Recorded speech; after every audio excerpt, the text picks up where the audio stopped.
Nggak enak kan ya bulan madu di rumah orang tua. Nah, iya. Kan rumah sendiri lah. Iya, betul. Itu nasihat buat saya juga sih. Ayo semangat kerja. Nah itu harus berbuat. Kita baru memberi izin. Baru memberi izin dia untuk menikah. Nanti untuk yang menikahkan itu adalah urusannya kantor urusan agama. Baru ada keluar bawa aku ke KUA. Iya. Barulah lengkapi syarat-syaratnya untuk nikah. Iya. Bu, ada nggak Bu? Banyak nggak Bu dalam 1 bulan atau 1 tahun itu yang MBA Bu, Married Based Accident, istilahnya nikah karena dia hamil atau apa, kasus-kasus seperti itu Bu, ada Bu kira-kira Bu? Nah, oke. Jadi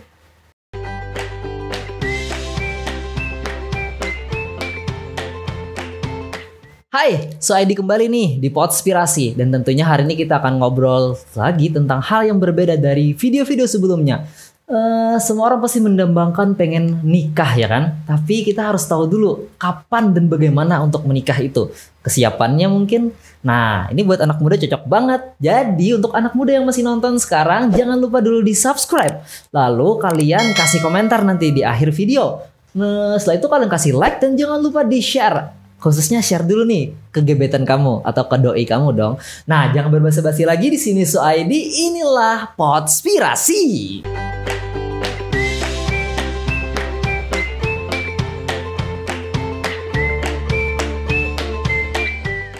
Halo Bu, Assalamualaikum. Waalaikumsalam warahmatullahi wabarakatuh. Apa kabar Bu? Alhamdulillah baik. Apa kabar Mas Wei? Alhamdulillah baik juga Ibu. Ya. Oke Bu, sepertinya kita nih aslinya baru kenal hari ini ya kan Bu. Iya. Tapi kita udah akrabnya kayak sudah ribuan tahun.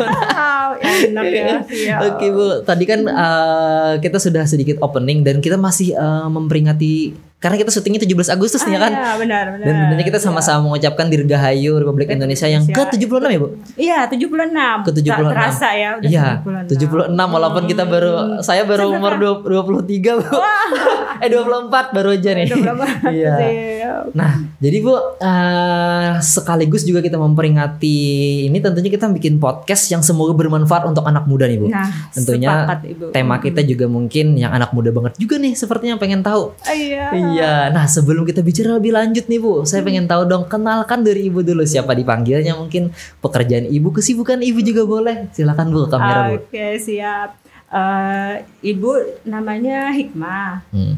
Kalau kerjaan sehari-hari sih ngurusin atau boleh dibilang sih pimpinan di Pengadilan Agama Kandangan. Nah, kalau kerjanya Ibu sih sudah puluhan tahun ya. Nah, jadi udah berpindah-pindah tempat kemana dari ya seluruh Indonesia lah, karena memang seperti itu tugasnya pengadilan agama. Nah, seperti itu Mas Wei. Oke, Ibu Hikmah ya, di Pengadilan Agama dan sekaligus juga jadi dosen kalau nggak salah Ibu. Benar sekali. Kebetulan Ibu dosen di STAI Darul Ulum Kandangan. Darul Ulum Kandangan ya, Kandangan itu adalah provinsi kita, bukan kota, ibu kota di kabupaten kita di provinsi Kalimantan Selatan guys. Kali aja ada yang nonton dari timur atau barat ya kan? Ya, benar sekali. Nah, tentunya kita juga upload di YouTube ini Bu, sekaligus kita sharing sesuatu tentang ke anak mudaan, itu tentang pernikahan Bu. Sebelumnya saya pengen tahu nih Bu, pengadilan agama itu apa sih kerjaannya? Apakah menghukum orang yang gak sholat kan agama? Atau gimana Bu? Boleh sedikit Bu jelasin Bu? Siap. Apalagi dengar kata pengadilan ya. Iya, itu kan kayak dihukum. Pengadilan udah serem gitu ya. Siapa sih nggak berani ke pengadilan gitu. Tambah lagi agama. Wah, apalagi itu iya ya. Nih. Apalagi aku yang jarang sholat gitu. Iya. Jangan-jangan aku kena hukum. Bukan ya. Jadi pengadilan agama itu salah satu lembaga kekuasaan kehakiman di Indonesia yang mempunyai kewenangannya itu mengadili perkara-perkara perdata. Perkara tertentu bagi orang-orang yang beragama Islam dan bagi mereka yang menundukkan dirinya terhadap hukum Islam. Nah, kewenangannya itu tidak hanya dari segi perkawinan, tapi juga banyak, baik dari segi kewarisan, wakaf, sedekah, infak, dan yang terbaru itu ekonomi syariah juga. Nah, jadi di pengadilan agama itu tugasnya menyelesaikan atau membantu masyarakat yang mengalami masalah terkait hal-hal yang merupakan kewenangan dari pengadilan agama. Nah, seperti itu Mas Wei. Nggak takut kan? Nggak takut lagi deh. Bantu loh. Kita bantu masyarakat menyelesaikan masalahnya. Bukan kita menghukum masyarakat, bukan ya berarti ya. Oke, mungkin itu sedikit gambaran ya kan. Padahal lebih banyaknya mungkin apalagi buat teman-teman yang dulu pernah belajar fikih. Ini kayaknya kepake banget nih di pengadilan agama ya kan Bu. Mulai dari yang hadas dan lain sebagainya, pernikahan, bahkan sampai yang warisan ya Bu. Yang turun tangganya tuh banyak ya kan Bu. Itu harus dikuasai banget ya Bu. Iya. Apalagi gitu kan. Apalagi sekarang sudah berkembang ekonomi syariah. Nah itu sangat membuka peluang sekali bagi adik-adik semua nih yang minatnya di bidang ekonomi. Jadi bisa berkarir di pengadilan agama gitu. Bukan hanya di bank. Pahala dapat juga, karir juga meningkat. Benar. Oke Bu, kita lebih bicara itu kayaknya kehabisan waktu kalau hari ini ya kan, nanti penurunan bendera ya. Apalagi Ibu ini kan sibuknya sampai ke Jakarta guys. Zoom di Jakarta kan juga di Istana Negara. Tepuk tangan dulu di rumah masing-masing. Nah, kita pengen tahu yang pengen banget, Soaidi juga tahu nih, Ibu, tentang pernikahan. Kita kan udah punya doi nih, kita udah punya pasangan, kita udah punya pekerjaan. Tapi kalau Soaidi aja merasa istilahnya yang alhamdulillah ada ya istilahnya. Tapi kesiapan itu masih, aduh kok asik banget nih berkarya nih, asik banget nih bikin pekerjaan sampai malam dan lainnya. Takut kalau sudah mulai menikah, aku sudah katanya ada game over katanya. Kita nggak bisa lagi ngelakuin ini, nggak bisa ngelakuin itu lagi. Nah Bu, ada nggak Ibu sebagai orang yang sudah banyak memakan garam sebagai dari Soaidi yang tanya, kapan sih kita itu siap untuk menikah sih Bu? Jadi gini ya, untuk pernikahan. Nah itu sebenarnya kita tuh benar-benar harus punya kematangan, kemampuan, tidak hanya dari segi material ya, tapi juga dari segi psikis kita gitu loh. Jadi tidak segampang itu menikah. Enak lah jadi raja dan ratu sehari, nggak taunya besok harinya jadi apa gitu ya. Nah, padahal berat gitu ya, karena tidak semudah itu. Karena buktinya yang ke tempat Ibu kerja kan bukan ngurusin yang pernikahan, tapi ngurusinnya itu mereka yang bermasalah di dalam pernikahan itu. Nah itu dia Bu, takutnya kalau kita nih nikah muda nih, umuran saya kan masih belum mampu nih, jadi takutnya berurusan supaya dengan Ibu supaya tidak berurusan bagaimana? Iya Bu. Karena kalau bisa itu berurusan dengan Ibu tuh ya janganlah ya, urusan yang lain gitu ya. Nah karena kita kan pengennya nikah itu sekali seumur hidup. Nah betul Bu. Nah jadi kita pengen sehidup semati biasanya ya. Waktu masih cem-ceman gitu, sehidup semati lah. Di chatan dah kan waktu udah nikah berantem macam-macam, enggak banget dah. Jadi itulah kenapa kita harus mempersiapkan diri kita dan ada undang-undangnya juga loh, karena kita tinggal di Indonesia. Indonesia itu kan negara hukum. Nah, segala sesuatu itu kan dibatasi atau diatur oleh hukum. Karena meskipun kita agamanya Islam gitu ya, mayoritas beragama Islam. Nah, tidak semua yang karena di agama Islam sendiri kan ada mazhab-mazhab yang berbeda-beda. Nah, karena kita tinggal di Indonesia, kita akan menyesuaikan dengan aturan yang ada di Indonesia. Nah, untuk usia menikah itu sesuai dengan Undang-Undang Nomor 1 Tahun 74 yang sekarang sudah dirubah kan dengan Undang-Undang Nomor 16 Tahun 2019. Batas minimal ya usia pernikahan itu 19 tahun, baik buat laki-laki ataupun perempuan. Nah, tapi itu pun juga masih perlu beberapa pertimbangan juga. Nah, mungkin secara KTP sudah sah, tapi secara rohani dan dan fisik juga itu mungkin harus disiapkan benar-benar ya kan Bu? Iya, benar sekali. Jadi bisa jadi cuma di KTP ya. Nah, padahal mental di dalamnya itu belum. Nah, gitu itu dia Bu. Iya. Jadi makanya sebelum menikah itu biasanya ada konsultasi pernikahan. Bahkan dulu pernah digaungkan yang namanya harus punya sertifikat dulu untuk menikah. Nah, artinya sudah mampu gitu ya. Nah, tapi kan kayak tadi Mas Wai punya pacar, udah dekat sekali, nanti takut ditinggalin, pacarnya mendesak mau dinikahin, kalau enggak aku mau nikah sama yang lain aja. Siapa tahu umurnya belum sampai 19 harus gimana gitu ya. Ya betul Bu. Apalagi kan terkait nanti teman-teman mungkin ada yang punya kendala dengan dinikahkan, dijodohkan orang tua, mungkin masih dengan adat yang dulu Bu, adat yang dulu, kategori adat yang dulu mungkin, sehingga mereka aku ikut aja dah.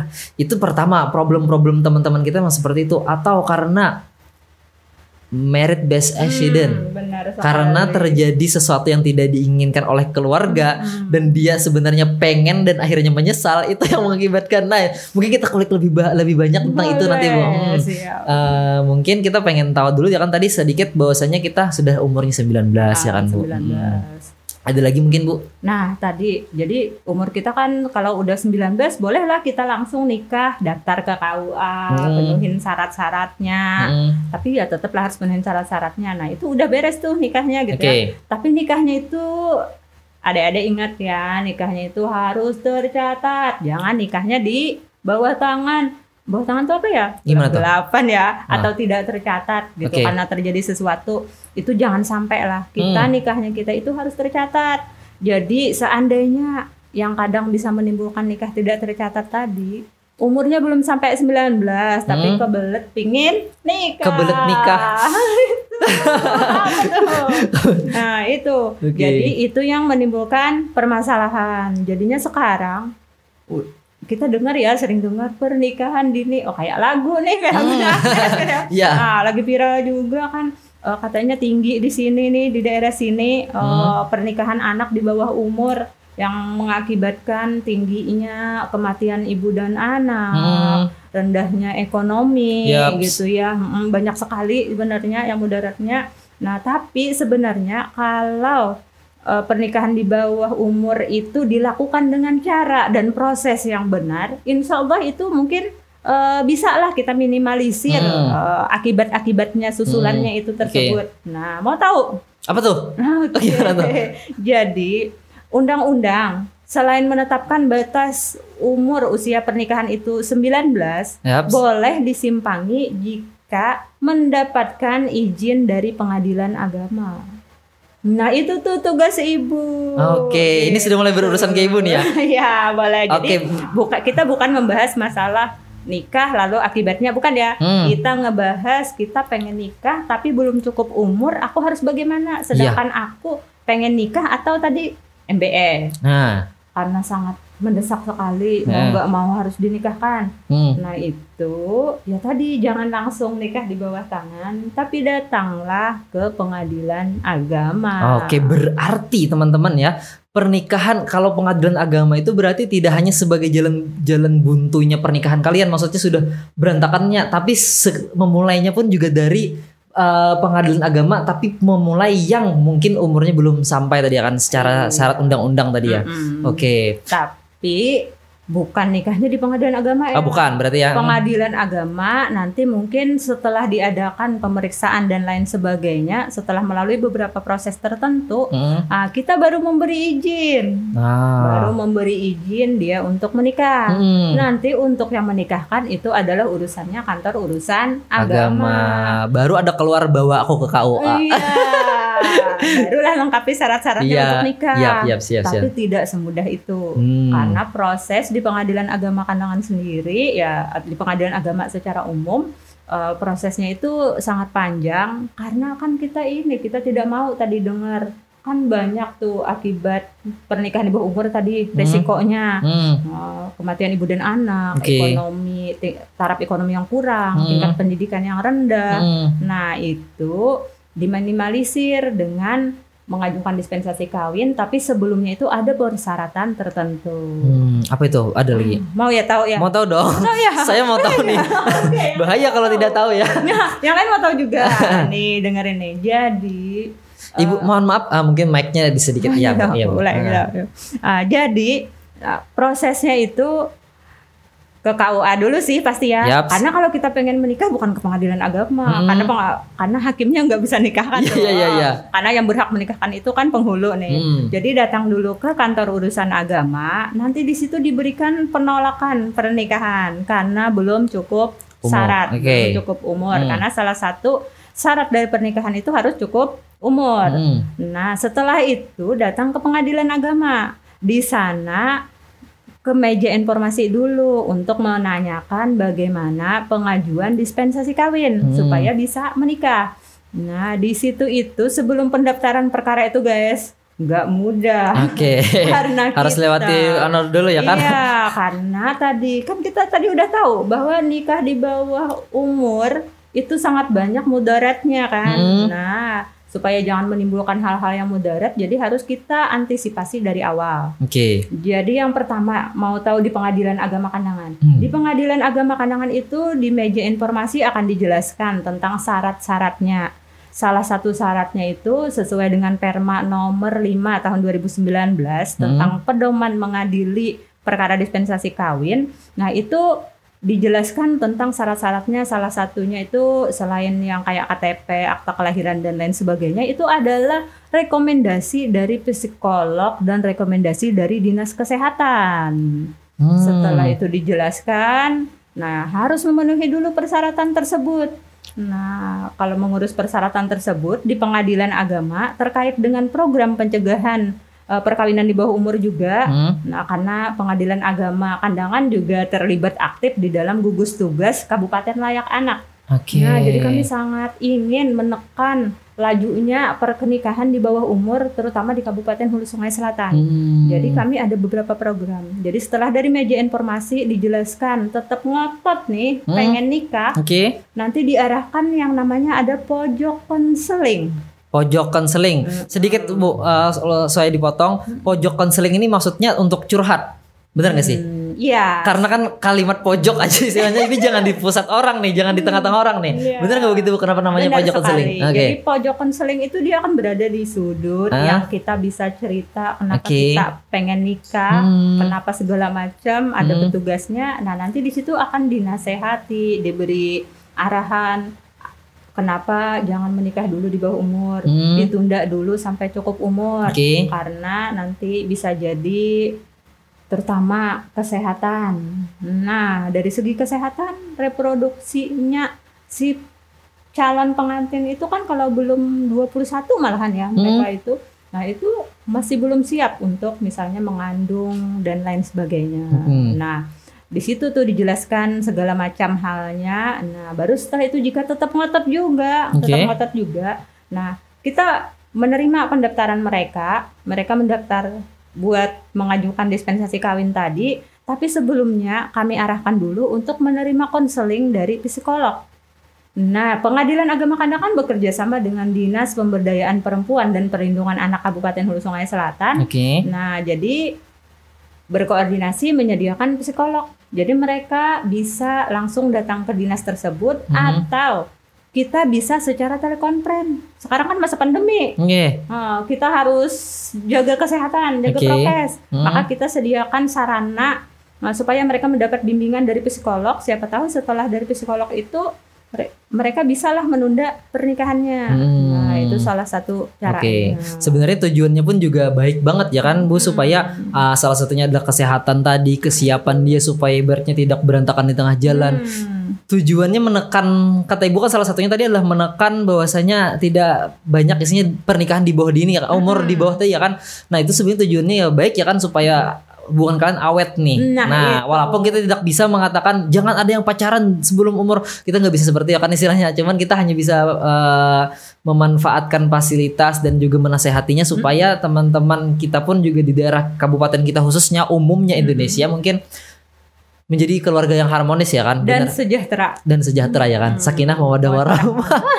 Ya kan dari cuma ucapan selamat doang istilahnya, cuman kita harus bisa ada upayanya mungkin ya Bu. Oke, so ini pengen nanya lagi nih Bu tentang pernikahan lagi deh. Mungkin pernikahannya lebih ke arah pekerjaan Ibu. Bu, ada nggak Bu, banyak nggak Bu dalam 1 bulan atau 1 tahun itu yang MBA Bu, Married Based Accident, istilahnya nikah karena dia hamil atau apa, kasus-kasus seperti itu Bu, ada Bu kira-kira Bu? Jadi alhamdulillah di wilayah Kabupaten Hulu Sungai Selatan untuk yang pengajuan dispensasi kawin, tapi sebenarnya masih bisa dihitung jari sih ya. Tapi karena kita tidak bisa memantau pernikahan di bawah umur itu yang secara liar ya. Yang tadi bilang Ibu udah ditolak KUA, dia nggak mau datang ke pengadilan, nikah aja lah aku gitu kan. Nah, itu sih kita tidak bisa memantau. Nah, yang kami bisa pantau itu mereka yang datang tadi ke pengadilan, yang mendaftarkan perkaranya. Nah, itu selama Ibu memeriksa perkara, bertugas di Pengadilan Agama Kandangan selama 2 tahun, alhamdulillah sih belum ya, janganlah ya. Tidak ada yang MBE tersebut. Nah, karena sebenarnya memang mau tidak mau kalau sudah sebabnya seperti itu, nah kita memang Tapi tetap sih menjalankan proses yang lainnya karena itu memang salah satu alasan yang mungkin bisa untuk menyelamatkan keturunan, karena kan tidak bisa ya anak menanggung dosa orang tua. Nah, minimal kita menyelamatkan, tapi sebelumnya tetap melalui proses, harus melalui konseling psikolog, harus mendapat rekomendasi dari dinas kesehatan itu terkait kesehatan reproduksinya. Terus mendapat juga tadi konseling dari petugas kami terkait penguatan mental, bagaimana nanti kehidupan berumah tangga selanjutnya, supaya jangan sampai setelah kita beri izin ketemu lagi lah sama ibu dengan perkara yang lain. Ya kemarin nih. Iya itu, kok mau pisah kemarin capek-capek gitu ya. Nah, makanya kita di awal akan selalu memberi tahu. Sidangnya juga kita menerapkan sidang peradilan anak. Oke, mungkin seperti itu ya Bu, semoga ya. Sebenarnya kan kalau mereka mungkin nggak tahu ya, kalau memang ada juga mungkin mereka malu ya kan Bu, itu kan kayak aib gitu. Dari keluarga pun juga nggak pengen tahu. Tinggal sebenarnya gini aja sih Bu, ada pesan nggak mungkin ya, sebenarnya kayak mau penutup aja, belum penutup sebenarnya. Kita pengen tahu gimana sih himbauannya Bu untuk mereka nih pasangan-pasangan muda yang I'm sorry ya tidak ada jarak untuk mereka, mungkin mereka belum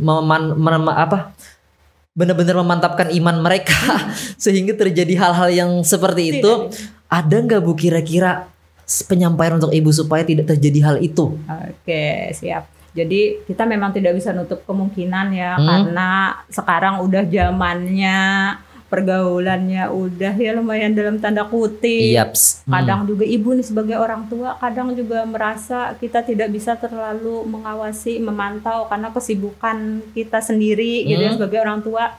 Nah itu jadi ibu menekankan supaya kita jangan sampai terjerumus ke hal-hal tersebut. Mungkin kalau dalam Islam sih ta'aruf ya, tapi sebenarnya ini kita kenal-kenal tapi ada batas-batas tertentu. Dan kita fokus nih, kita kan tadi pengen menikah, pengen rumah tangga itu sejahtera, sakinah mawaddah warahmah. Nah itu kita fokus dulu deh, kuatkan kemampuan kita baik dari segi materi maupun dari segi psikologis, karena itu yang akan menunjang, yang menjadikan kehidupan rumah tangga itu jadi rukun damai. Karena kan salah satu faktor penyebab perceraian juga ekonomi kurang.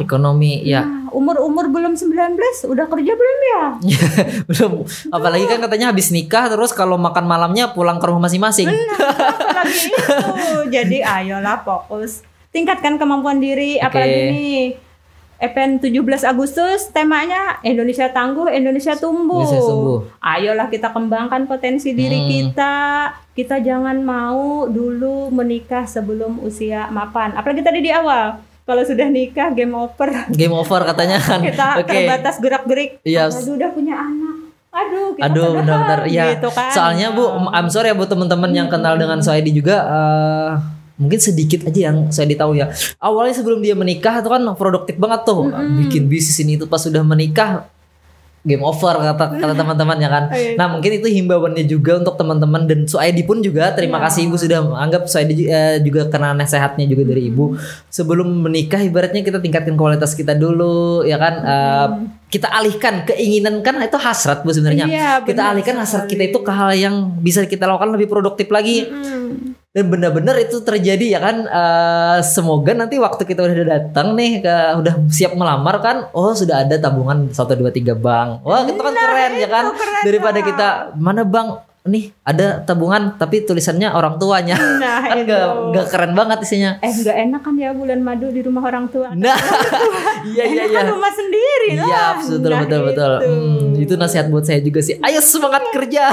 Nah itu harus berbuat hal-hal positif, kembangkan potensi diri supaya menjadi generasi yang kuat. Karena Indonesia perlu generasi yang kuat. Jangan kan kalau sudah nikah kita terbelenggu kan tadi. Nah itu. Oke Bu. Nah mungkin Bu nanti bisa Ibu tambahkan di akhir ya. Sebelum pertanyaan terakhir saya pengen tahu nih, untuk teman-teman yang mungkin kalimatnya dijodohkan karena budaya atau karena tuntutan orang tua pengen ini aku nikahkan aja dah, gak usah kuliah. Ini pasti untuk orang tua juga. Berarti ini universal aja ya Bu nasihatnya untuk yang orang tua, mungkin lebih arahnya keluarga nih yang pengen anaknya benar pengen kuliah tapi mohon maaf nih yang mungkin hidupnya mungkin tidak di kota, biasanya banyak gitu sebut yang di luar dari kota istilahnya, yang punya doktrin atau istilahnya punya prinsip kalau udah tuntung SMA, sudah selesai SMA aku nikahkan aja anakku, apalagi anak cewek. Bu, sedikit Bu mungkin ada nasihat untuk orang tua atau keluarga. Ya. Nah itu tuh salah satu yang mendasari banyaknya kita pernikahan di bawah umur juga pandangan atau stigma dari orang tua. Bahkan ibu kadang suka bilang saat proses persidangan, makanya kenapa saat proses persidangan dispensasi kawin itu kita menghadirkan anak tersebut boleh dimintai keterangan tanpa didampingi orang tua, supaya kita tahu bahwa anak itu bukan menjadi eksploitasi orang tuanya.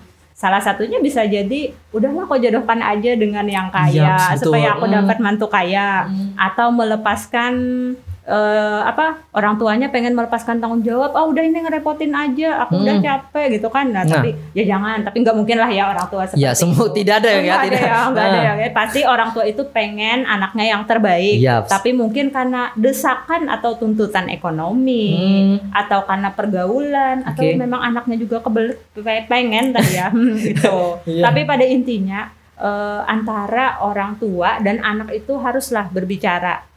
Dan orang tua pasti harus meyakinkan anaknya tersebut bahwa pernikahan di bawah umur masih anaknya tersebut belum mampu gitu kan, belum siap.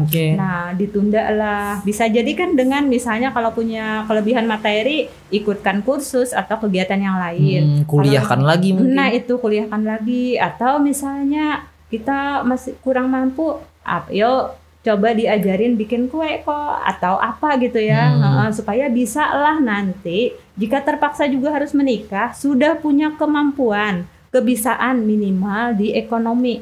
Karena salah satu penyebab perceraian yang terbanyak itu masalah ekonomi. Nah, jadi minimal kita siap di situ ya, siap dari segi ekonomi. Jadi harus punya kemampuan atau kebisaan. Nah, jadi komitmen antara orang tua dan anak lah sebenarnya.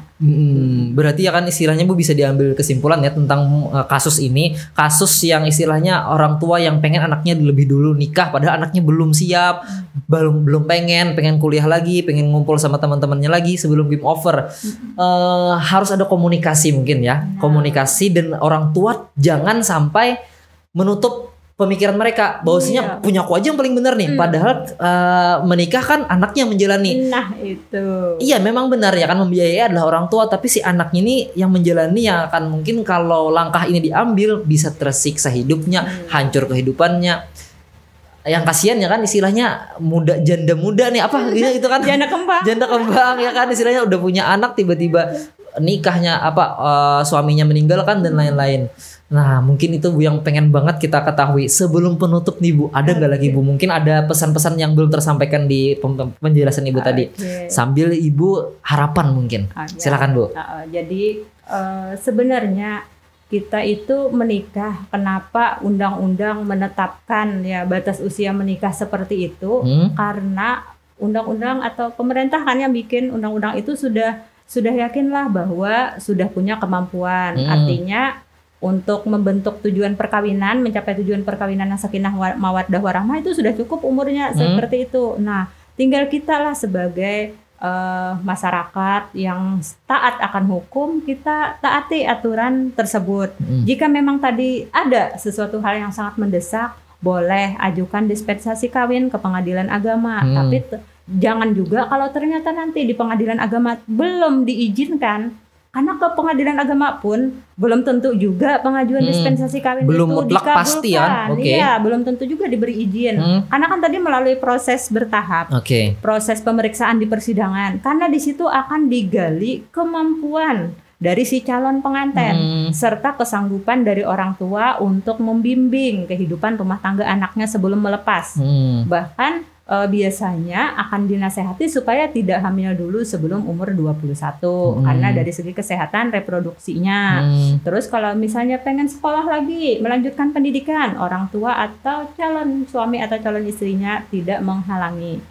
Nah, jadi banyak sih harus ada beberapa komitmen. Jadi, tapi jangan takutlah. Yang penting sudah berusaha. Karena kan yang menilai kita mampu atau tidak itu kan ada aturan-aturannya. Jangan karena kita kalau pengen menikah, pasti aku mampu kok. apapun dilibas ya. Nah itu. Jadi ingatlah, kembangkan diri, kembangkan potensi, ya jaga diri juga supaya kita jangan terbawa arus seperti sekarang, karena mudaratnya itu akan tetap kembali kepada diri kita, bukan orang lain yang nanggung loh. Orang tua juga mau menikah kan, ya tetaplah kita juga yang merasakan tadi, malah nanti jadi janda, jadi duda, punya anak, ya semuanya jadi ya selesai ya, artinya bukan selesai ya, jadi terbatas atau kita mengalami masalah untuk maju ke depannya lagi. Jadi jangan sampai teman-teman menyesal belakangan. Betul. Apalagi kan umur-umur seperti umur 20-an itu adalah umur, apalagi 9, mulai dari belas-belasan ya kita sebutnya 18 sampai 25-an mungkin ya. Itu adalah masa-masa paling bagus untuk mencoba ini itu. Lalu setelah itu kita akan ketemu dengan kita jalannya pengen ini nih. Kalau syukur-syukur yang sudah ketemu dari umur 20-an ya. Artinya mereka sudah bisa mengambil jalan mereka. Saya pengen kerjain seperti ini, diasahlah. Nah, waktu pengasahan itu jangan sampai hilang karena kita kecepatan nikah. Mungkin seperti itu ya kan Bu. Nah semoga juga dari orang tua dan keluarga juga harus sadar tentang itu. Ya kita tahu ya kan bahwasanya tradisi dan lain sebagainya, kalau itu memudaratkan, istilahnya budaya pun bagus, tapi kalau memudaratkan istilahnya lebih baik kita hindari aja lah. Terima kasih Bu sudah sharing hari ini ya. Tentunya kita akan ngobrol lebih panjang lagi kalau ada kesempatan di lain waktu Bu. Setelah ini Bu mau menurunkan lagi kan Ibu? Sekali kita mengucapkan Dirgahayu Republik Indonesia ke-76 ya Bu ya kan? Semoga tahun depan kita 77 dan berikutnya kita bisa merasakan lagi umur panjang. Amin. Dan pandeminya cepat berlalu. Benar. Buat kita nih Ibu ini sebenarnya host juga sebenarnya, suka nge-host tapi nggak asik nge-host di Zoom meeting itu karena kita waktu ngelucu teman-teman cuma bilang nggak ada suara, nggak ada power yang masuk ke dalam diri kita. Sekarang wah enak kok, nyambung ya. Oh iya, kalau jadi kan kita nyambung tapi masih dalam protokol kesehatan ya, kita pakai masker, jarak juga kita perhatikan. Terima kasih sekali lagi Bu. Semoga nanti kita bisa kontak-kontakan lagi. Kita sudah follow Instagram nanti teman-teman, itu mungkin manfaat yang bisa kita ambil dari Podspirasi hari ini. Sekali lagi Suaidi mengingatkan jangan lupa untuk subscribe. Silahkan kalian subscribe dan juga nanti kalian kasih komentar. Lalu kalian kasih komentar, like dan juga share. Apalagi ke doi kamu, apalagi mungkin ke ayah kalau berani ya kan. Apalagi akhirnya nyuruh nikah. Share aja nih, ada ibu yang Ibu Hikmah tadi ya kan, yang ngasih manfaat yang benar-benar bisa menjadi pegangan kita sama-sama. So di sini Suaidi dan Ibu Hikmah kita undur diri. Wassalamualaikum warahmatullahi wabarakatuh. See you di Podspirasi selanjutnya.